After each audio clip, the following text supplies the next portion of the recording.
आगे बढ़ने से पहले मैं हिंदी में थोड़ा इस कहानी के बारे में आपको बताना उचित समझता हूँ और कुछ कुछ अंग्रेजी भी बीच में बोलूँगा, so that you can link the two, Hindi and English. There are basically three characters in this story.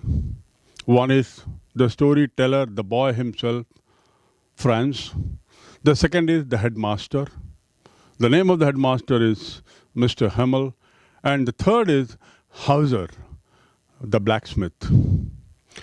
ये तीन मुख्य पात्र हैं.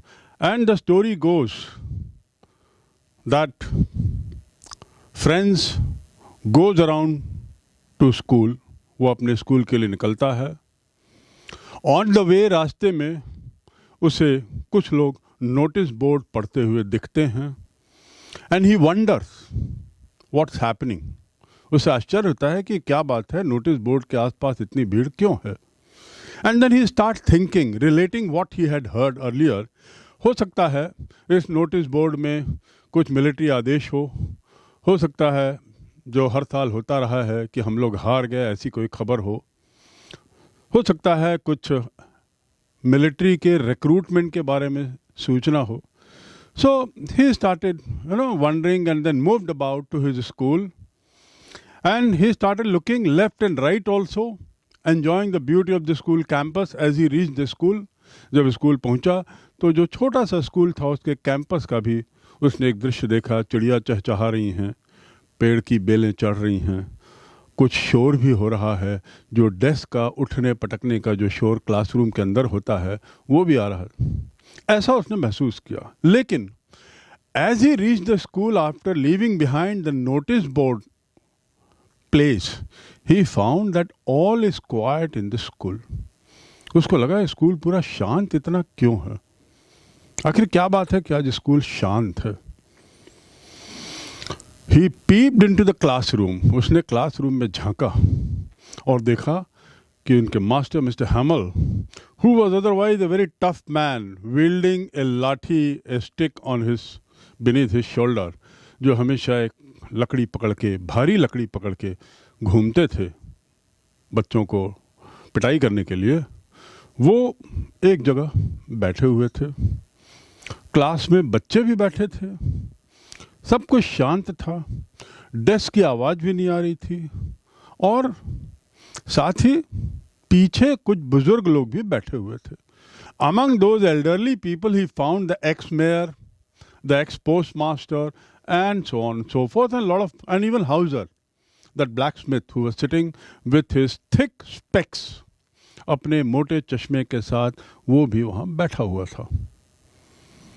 अपने पैर के ऊपर प्राइमर रखा हुआ. He had kept a primer on his legs and then over it was his specs and then was wearing also. So something looked funny and he felt कि क्या इतवार तो नहीं है, today is not Sunday, but the silence here is something like Sunday. And then the question was how to go into the class. अब कक्षा के अंदर मैं कैसे जाऊं, थोड़ा लेट तो हो गया हूं ऐसा लगता है और सब कुछ शांत है. रोज के दिन मैं लेट आता था तो मास्टर पढ़ाते रहते थे, मैं किसी तरीके से कक्षा के अंदर घुस के अपनी जगह पे बैठ जाता था. Other days I used to enter into the class unnoticed by anyone because everybody would be busy in his work, and so quietly, coolly I would take my place and start my work. But today was a problem. Everything was peaceful. There was no work going on except everyone sitting at their places. And so he started thinking how to go. Should I bunk the class? क्या मैं class से निकल जाऊं और वो जो सुंदर सुंदर खेल के मैदान हैं वहाँ पे चला जाऊं, चिड़िया के अंडों को पकड़ूं जो मैं कई बार करता था. But somehow I mustered my courage. Franz says, that little boy, he says कि मैंने अपना ताकत जुटाई और दरवाज़ा खोलकर मैं अंदर गया. With my head down, सिर नीचा करके शर्मिंदा होते हुए मैं क्लास के अंदर घुसा. The moment Mr. Hamel saw me, the headmaster, this time he didn't say anything. उन्होंने कुछ नहीं कहा. He just said, little boy, go and take your place. I won't get angry at you today. And that was the turning point for me. मैं समझ नहीं पाया कि आज ऐसा क्या हो गया जो सब कुछ शांत दिख रहा है. बुजुर्ग लोग बैठे हुए हैं, जहाँ मिस्टर हैमल का भी रवैया बदला हुआ है. Anyway, I went to my place, sat down, open the desk, picked up the book, बैठ गया. बैठने के बाद मिस्टर हैमल ने जो बात की वह इस कहानी का सार है. मिस्टर हैमल ने 3 बातें की. First of all he said, he made an announcement and that was, आज मेरा आखिरी दिन है, यह मेरा आखिरी पाठ है. This is my last lesson and today is my last day. From tomorrow a new master will come and will teach you German. लो, यहाँ तो हम फ्रेंच पढ़ने आ रहे थे रोज, और फ्रेंच वैसे ही मुझे समझ में नहीं आती थी ज़्यादा, और यहाँ तो अब जर्मन कल से पढ़ाया जाएगा, तो क्या मैं स्कूल आना बंद कर दूंगा? फ्रेंच ने सोचना शुरू कर दिया. He started thinking, what is this news? Further he heard mister हैमल saying, खबर आई है कि एल्जेस लोरेन जो ये एरिया है, ये हम हार गए हैं, जर्मनी ने इस पर कब्जा कर लिया है, और इसलिए कल से जर्मन फौजें यहाँ आ जाएंगी और यहाँ पे जर्मन सिखाया जाएगा. That was the announcement made by mister हैमल. दूसरी बात उन्होंने कही, कोई बात नहीं, मैं आप लोगों को बार बार कहता था कि फ्रेंच सीख लो, कक्षा में नियम से आओ, थोड़ा सीरियस हो, लेकिन आप लोग कल करेंगे. I used to tell you every day that please learn French. This is your mother language. This is your mother tongue. Have pride in it. Be regular and come regularly. But somehow ये जो French और बाकी जो एल्जेस लोरेन के लोग हैं, उनकी आदत की तरह टालने की बात कि कल करेंगे, we'll do it tomorrow. Of course, I am also responsible for this. Mr. Hamel went on to say, उन्होंने आगे कहा, मैं भी जिम्मेदार हूँ. मैं भी कई बार आप लोगों को छुट्टी दे देता था. मछली मारने के लिए जब मैं चला जाता था तो आप लोगों को छुट्टी दे देता था. So this Mr. Hamel also repenting and blaming himself also for the poor understanding and knowledge of French among the students who had come. It appeared that they all took it very lightly. उन्होंने सबने हल्का लिया था. और आज Mr. Hamel said, now today the French will be gone. Then he gave a message. Dear children, अपनी मातृभाषा से प्यार करना. French is your mother tongue. That's a great language. बहुत रैशनल और वैज्ञानिक भाषा है. और अपनी भाषा से मोह यदि करते हैं तो जेल से भी निकलने की चाबी मिल जाती है. In case you love your language, you love your mother tongue, it is a key to get out of the prison also. The third thing he did was, Mr. Hamel said कि चलिए अब पढ़ाई जारी रखते हैं. We will not stop here. आज जो मुझे करना है मैं पढ़ाऊँगा. उन्होंने एक के बाद एक हिस्ट्री की पुस्तक पढ़ाई, फिर उसके बाद कुछ गणित भी पढ़ाया और पढ़ाने लगे. He completed his work. ये सब हैंस कह रहा है. This is all is the observation of Hans. He says he completed his work. But today when he was doing all this, Mr. Hamel looked to be very different. Looked very polite. और आज मुझे उनकी सब बातें भी समझ में आने लगी. कल तक जो इतने कड़क मास्टर लगते थे और डर लगता था और उनकी कुछ बात समझ में नहीं आती, आज सब समझ में आ रही थी. Maybe because I was paying great concentration to what he was talking.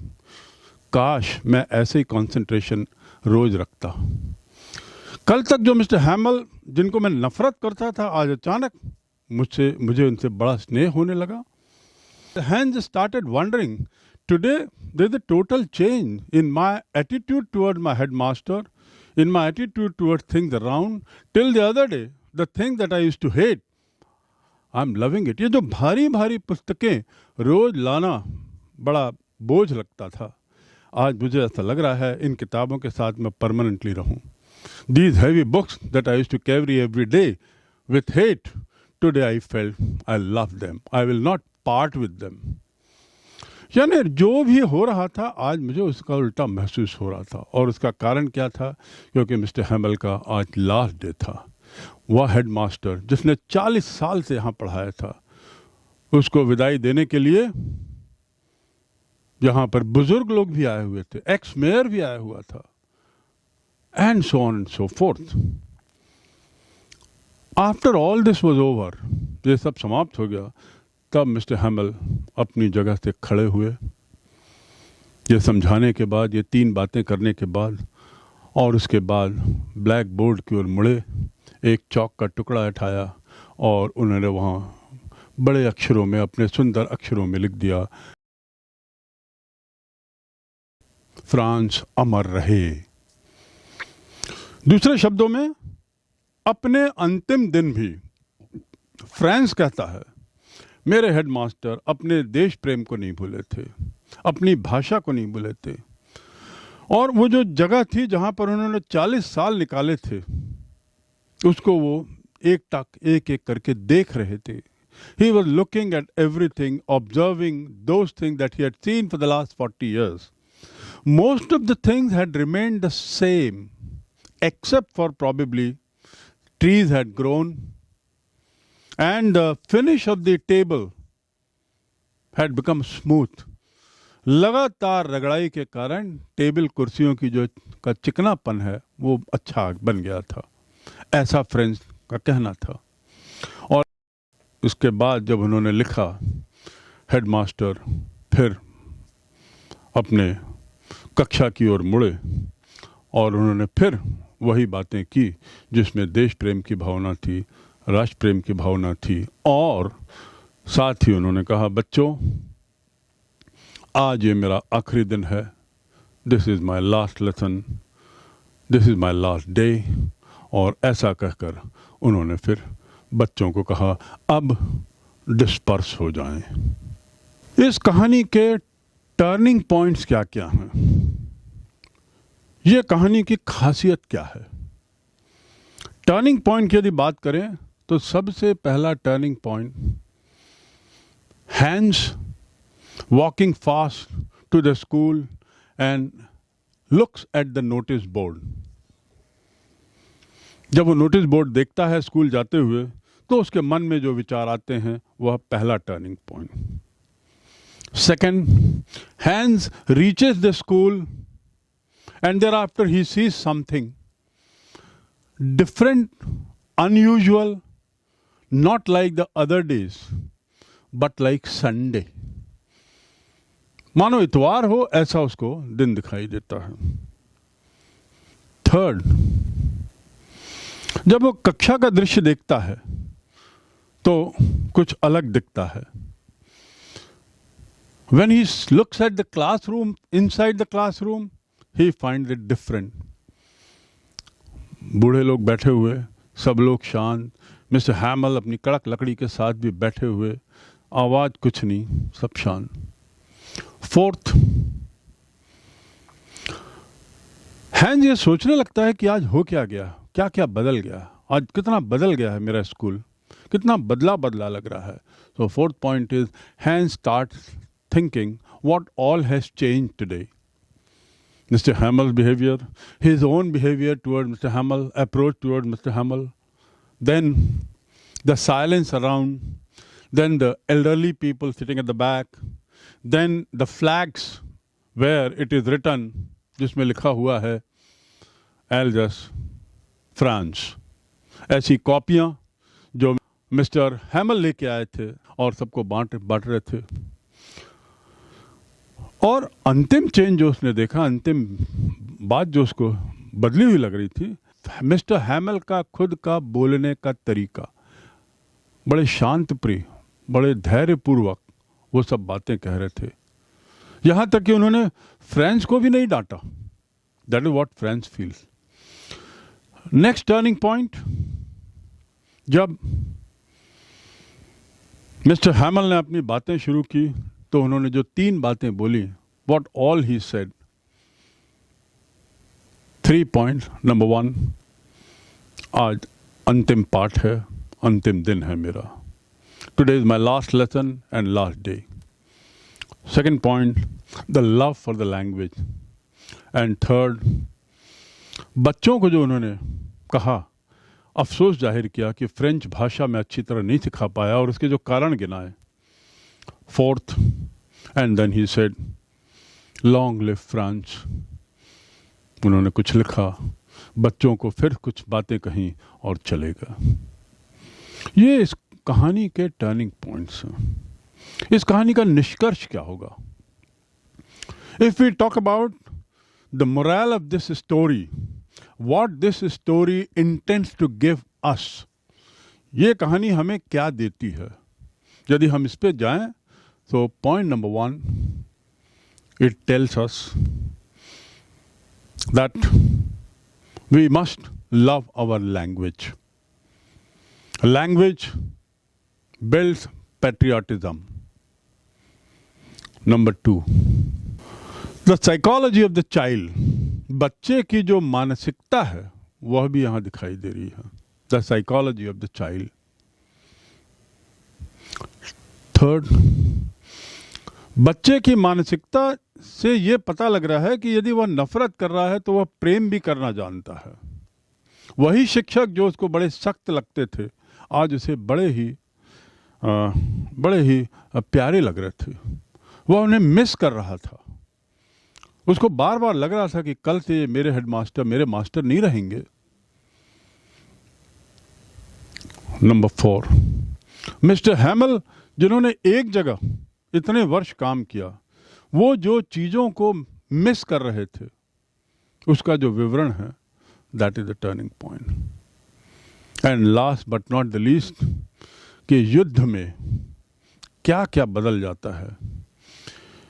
युद्ध 2 देशों के बीच और यहाँ पर एक स्कूल बंद होने की कगार पर, या युद्ध के परिणाम स्वरूप एक भाषा का हट के दूसरी भाषा का आना और उसका लादा जाना, कितना वहाँ के लोगों को नागवार गुजर रहा था. एक बच्चा, फ्रेंच नाम का बच्चा भी समझ रहा था कि अब मेरे लिए जर्मन भाषा मेरे पे लादी जाएगी. So this is all about this story in brief.